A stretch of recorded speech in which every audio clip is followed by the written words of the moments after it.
Господь моя скеля, твердиня моя, і Він є мій Спаситель. І Бог моя скеля, сховаюсь не я, Він щит мій душі відкупитель. Як кличу, прославлю Господь, і Він визволить від ворогів. Тисноти я покличу Його, щоб з небес Він мені відповів. Він почує мій голос із храму свого, бо підношу молитви мої до лиця Його.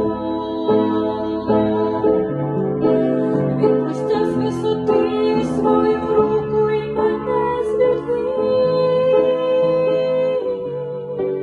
від усіх небезпек, від усіх